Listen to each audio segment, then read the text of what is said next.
हरे कृष्ण, एक लड़के लड़की का विवाह हो रहा था और वहां पर वेदी पढ़ी जा रही थी, मंत्र उच्चारण हो रहे थे।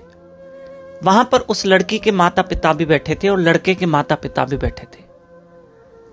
और जैसे ही कन्यादान की बारी आई, तब पंडित ने, ब्राह्मण ने उस कन्या के माता पिता से कन्यादान का संकल्प करवाया और पिता के आंख में आंसू आ गए। मां भी रोने लगी, क्योंकि बेटी सबको प्यारी होती है। याद रखना, एक पुरुष होता है ना, पुरुष, उसके आंख में जल्दी आंसू नहीं आते हैं, पर फिर भी पुरुष दो जगहों पर जरूर रोता है। एक अपनी बेटी के विदाई पे और एक अपने बेटे के जुदाई पे।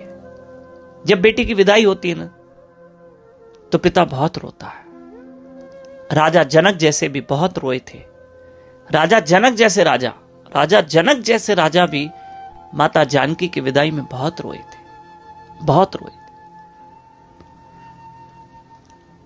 और जब बेटा, जब दुनिया अपनी अलग बसाता है, अपना घर अलग बसाता है, मैं माँ बाप के साथ नहीं रहूंगा, मुझे अलग रहना है, मुझे यहां नहीं रहना है, तब पिता को बहुत रोना आता है कि मैंने हमेशा एक सपना देखा था कि मेरा बेटा मेरे साथ ही रहेगा, मेरी बहू होगी, मेरे पोते होंगे, परिवार, हम सब साथ में रहेंगे, हमारे घर में प्रेम होगा, एकता होगी।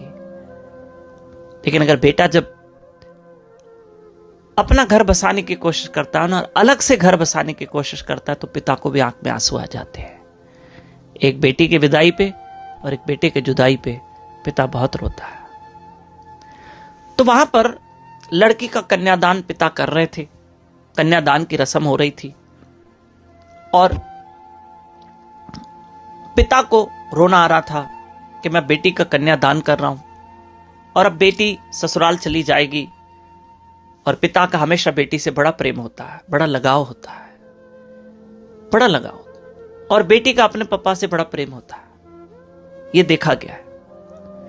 इतनी देर में कन्यादान हो गया, तो लड़की का जो पिता था, जो कन्या का पिता था, वो गया लड़के के पिता के पास, दूल्हे के पिता के पास, अपने समधी के पास प्रणाम करने के लिए।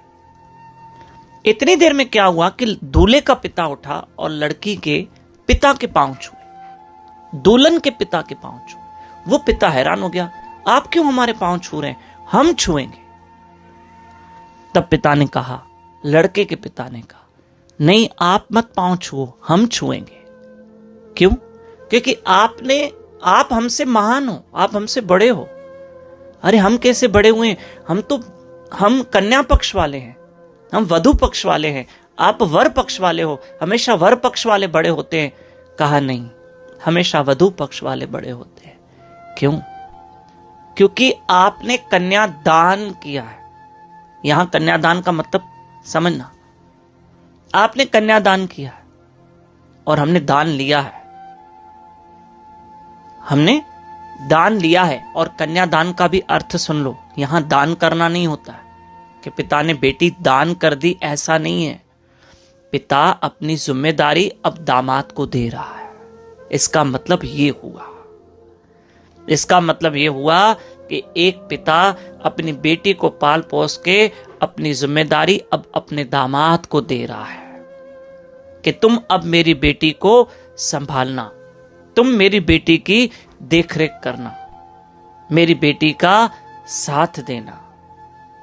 मैं पिता हूं, मैंने दुख सुख में हमेशा अपनी बेटी का साथ दिया, अब तुम मेरी बेटी का ध्यान रखना और मैं भी रखूंगा। क्योंकि याद रखना, भले बेटी विवाह करके गई, लेकिन माँ बाप का फिर भी कर्तव्य रहता है। और हमेशा देखना, माँ बाप हमेशा अपनी बेटी की चिंता करते हैं, ध्यान रखते हैं, साथ देते हैं, भले चाहे बेटी की शादी को 20 साल क्यों ना हो गया। तो लड़के के पिता ने आके हाथ जोड़े, कहा, आपने दान किया है, हमने दान लिया है, तो दान करने वाला बड़ा होता है।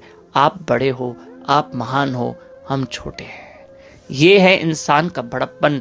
और आज पता चला कि कौन बड़ा होता है। इसलिए हम भी क्या करेंगे, हम भी जब हमारे घर में विवाह होगा तो हम लड़की के माता पिता के पांव छुएंगे।